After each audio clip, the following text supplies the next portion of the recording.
In Russia, the Communist Party is supposedly part of the opposition, even though they support the war in Ukraine and support Vladimir Putin.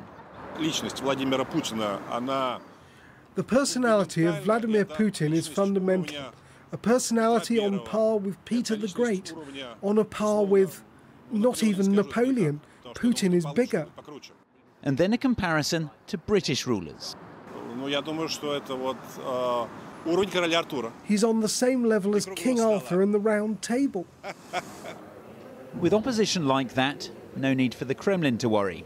Russia's regional elections are seen as a foregone conclusion. On paper, at least, voters do get a choice. There are different candidates from different parties, but in reality, very few offer a genuine alternative because the real opposition, it's practically non-existent now. Most are either in prison, in exile, or dead, while the few who remain, or most, haven't been allowed to run.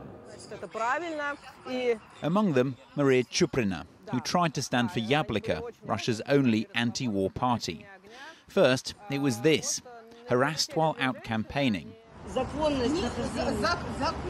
These women tried to report her to police.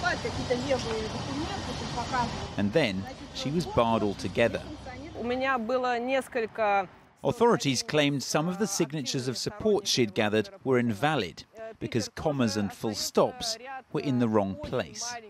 If someone wrote their address differently to how it's written in their passport, then their signature is considered invalid, even if it was written by a real person. For example, the passport says House 15, but they wrote H.15. Then it's invalid. This is solely a protective measure, so authorities can decide who is allowed on the ballot and who isn't. Yabloko's slogan calls for peace and freedom. The party also demands a ceasefire.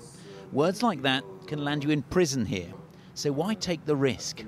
Because really, this elections campaign for the future, for the future peace and freedom in Russia.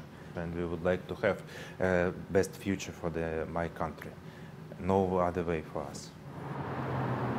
But at the moment in Russia, there is only one way, and that's unlikely to change anytime soon. Ivor Bennett, Sky News, Moscow.